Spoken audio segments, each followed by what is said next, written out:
Okay, so get this. We're diving into this whole thing with tech perks and, like, I don't know, maybe being a little too frugal. It's this Financial Times article about Meta. Facebook Meta. Yeah, exactly. Facebook Meta. It's about these employees they let go, and it's all because of how they were using, or I guess misusing, their meal stipends. It's a wild one. Yeah, this whole story really highlights something we're seeing more and more these days. Like, how do employers and employees relate to each other, especially now?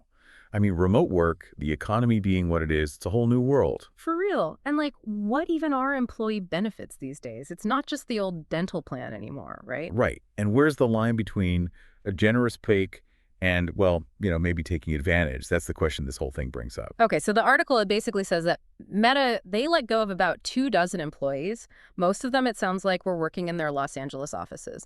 And get this, their alleged offense was how they were using their daily food allowances. You know, those Uber Eats credits everyone's always talking about. Yeah, I've heard of those. So it turns out they weren't exactly using them on food. At least that's what Meta is saying. And the timing of it all. This was all happening right before Meta started doing all those layoffs and restructuring. Hmm. Interesting. Yeah, makes you wonder, right? A little bit, yeah. So what were they spending the money on?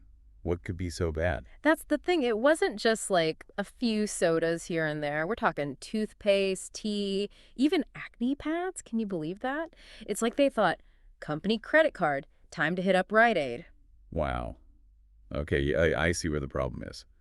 But the article does bring up a good point, don't you think? I mean, how do you define at work when at work is your kitchen table? Oh, totally. It's like this whole blurred line between work life and home life, especially after the whole pandemic thing. It's not so clear cut anymore. Right, and did these employees, did they get the memo? Like, did they actually Mhm. think these benefits were just entitlements?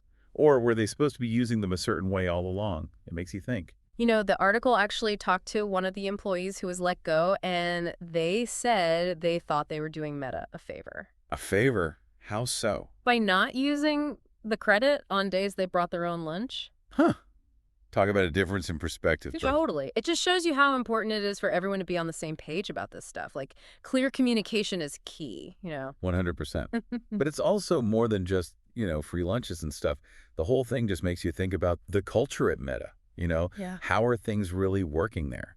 And how effective are their rules if something like this could happen? And that timing, right. Right Yeah. before all the restructuring. I can't be the only one who finds that a little suspicious. Definitely makes you wonder if there's more to it than meets the eye. It's like a cautionary tale, almost. Yeah, Employee benefits gone wrong. totally. And it's a good reminder for both sides, really. Employees know the rules. Employers make the rules clear. And maybe check every once in a while to make sure those rules still make sense, especially with how fast things change these days, right? So true. Okay, last thought before we wrap up. Put yourself in those Meta employees' shoes for a second. What would you have done? Or even better, what would you do if you were calling the shots at Meta? Tough decisions all around. No easy answers there. All right, everyone listening, thanks for joining us for another deep dive. Until next time.